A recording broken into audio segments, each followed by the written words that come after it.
Salam.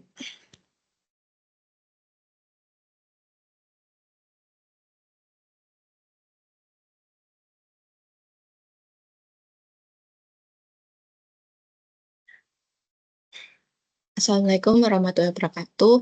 Perkenalkan, nama saya Aurora Apricila Putri Dima dari Teknik Listrik Industri dan NIM 40406236565. Di sini saya akan mempresentasikan materi terkait capability curve.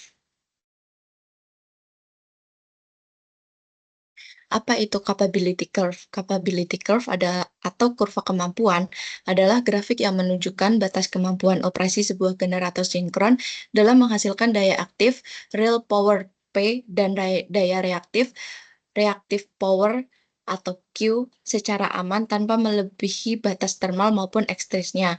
Kurva ini biasanya digambarkan dalam bidang koordinat antara daya aktif, sumbu horizontal, dan daya reaktif, sumbu vertikal. Bentuk kurva menyerupai busur tertutup atau cembung, di mana area di dalamnya menunjukkan daerah operasi aman atau safe operation region bagi generator.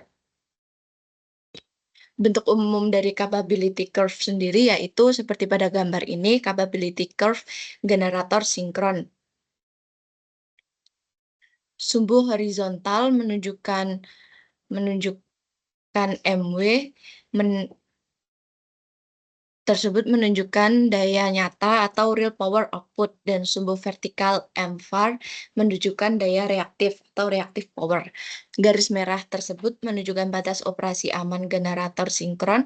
Jadi gambar ini adalah bentuk umum capability curve generator sinkron yang memperlihatkan daerah operasi aman atau safe region di dalam kurva merah. Generator hanya boleh bekerja di dalam area tersebut agar tidak mengalami pemanasan berlebih atau kehilangan sinkronisasinya. Daerah operasi aman sendiri yaitu adalah area di dalam kurva yang menunjukkan kombinasi daya aktif P dan daya reaktif Q yang dimana dihasilkan oleh generator tanpa melebihi batas kemampuan komponennya. Selama generator beroperasi di dalam daerah ini, suhu pada lilitan stator, rotor, dan sistem pendingin masih dalam kondisi aman sehingga tidak menimbulkan kerusakan.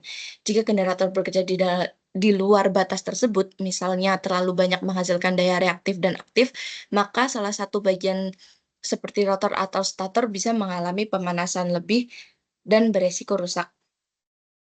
Konsep daya aktif dan reaktif sendiri yaitu daya aktif ditunjukkan pada garis warna hijau ini adalah daya nyata yang digunakan untuk melakukan kerja nyata seperti memutar poros mesin. Sedangkan daya reaktif yang ditunjukkan oleh sumbu Q digunakan untuk membangkitkan medan magnet pada para peralatan induktif. Kedua komponen ini digambarkan dalam bidang kompleks sebagai vektor tegangan dan arus, sedangkan garis S pada diagram segitiga daya disebut daya semu atau apparent power. Garis ini mewakili total daya yang mengalir di sistem listrik AC, yaitu gabungan dari daya aktif P dan daya reaktif Q. Dasar teori capability curve sendiri yaitu capability itu disusun berdasarkan batas kemampuan thermal dan elektromagnetik generator. Batas ini mencakup batas arus stator, batas arus rotor, dan batas daya pendingin. Ketiga batas ini membentuk kurva tertutup yang menunjukkan area aman operasi generator. Berikut penjelasan dari masing-masing batas. Yang pertama yaitu ada batas arus stator. Batas arus stator sendiri adalah batas yang menentukan daya total yang dapat dihasilkan tanpa menyebabkan pemanas berlebih pada balitan stator. Jika arus melebihi batas ini, isolasi lilitan dapat rusak dan efisiensi generator menurun. Sedangkan batas pendingin, yaitu generator sinkron memiliki sistem pendingin udara atau hidrogen untuk menjaga suhu operasi. Jika suhu melebihi ambang batas, maka daya output generator harus dikurangi agar sistem tetap stabil dan aman. Sedangkan batas arus rotor yaitu berhubungan dengan kemampuan sistem eksitasi atau excitation system.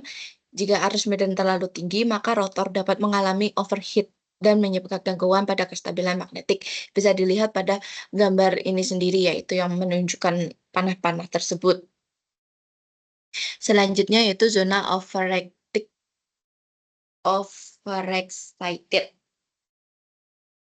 Zona overexcited adalah bagian dari capability curve di mana generator menghasilkan daya reaktif positif, artinya generator memberikan daya reaktif ke sistem untuk membantu menaikkan tegangan jaringan. Pada kondisi ini, arus eksitasi rotor meningkat sehingga medan magnet di rotor menjadi sangat kuat.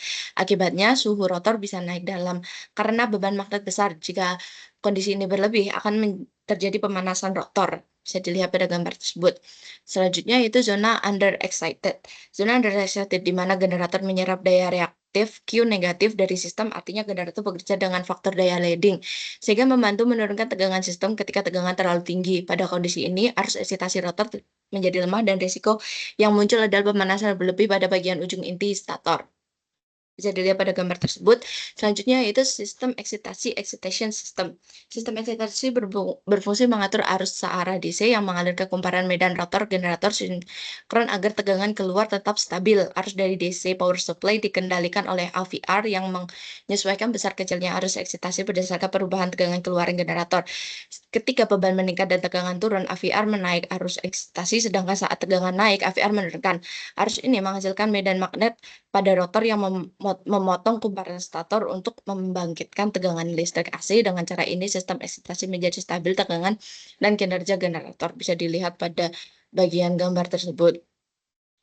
Selanjutnya, pengaruh suhu terhadap kapabilitas. Grafik tersebut menunjukkan pengaruh suhu terhadap kapabilitas sistem. Pada awalnya, peningkatan suhu menyebabkan kapabilitas atau kecepatan reaksi meningkat karena energi kinetik bertambah.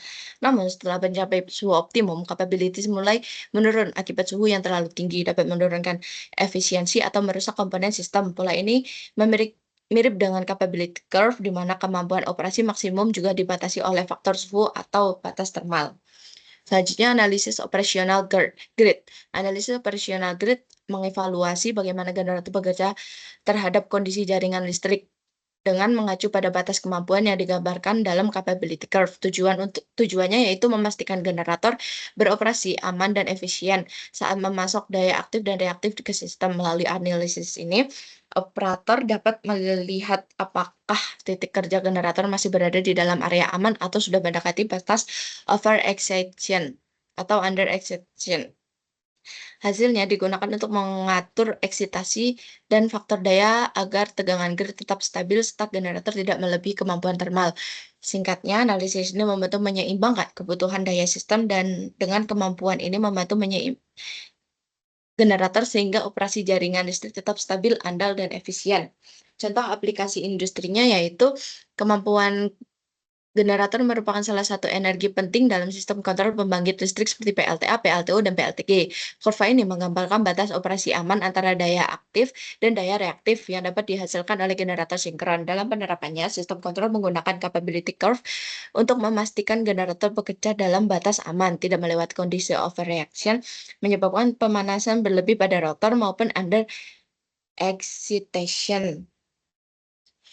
Ini contoh implementasi capability curve pada PLTA. Gambar tersebut menunjukkan kurva kemampuan generator PLTA yang menggambarkan batas aman antara daya aktif P dan daya reaktif Q. Area di dalam kurva adalah zona operasi aman, sedangkan batas atas menandakan risiko panas berlebih dan batas bawah menandakan risiko kehilangan sinkronisasi. Titik merah menunjukkan posisi kerja generator yang dikontrol oleh sistem eksitasi. Saat tegangan grid turun, sistem menaikkan eksitasi agar tegangan stabil, namun tetap menjaga agar titik operasi tidak keluar dari batas kurva kemampuan. Kesimpulan dari materi yang saya sampaikan tadi, capability curve ini adalah capability curve merupakan grafik penting yang menunjukkan batas operasi aman generator sinkron dalam menghasilkan daya aktif dan reaktif. Kurva ini digunakan untuk menjaga agar generator bekerja secara efisien, stabil, dan tidak melebihi batas termal maupun elektromagnetik. Melalui sistem eksitasi dan pengendalian tegangan seperti AVR, titik operasi generator dijaga tetap berada di dalam area aman kurva tersebut.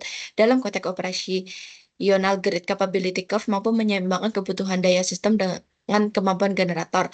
Penerapannya pada pembangkit seperti PLTA, PLTU, dan PLTG memastikan proses pembangkit berjalan stabil, andal, serta aman terhadap gangguan jaringan. Terima kasih, semoga bermanfaat. Sekian saya ucapkan. Assalamualaikum warahmatullahi wabarakatuh.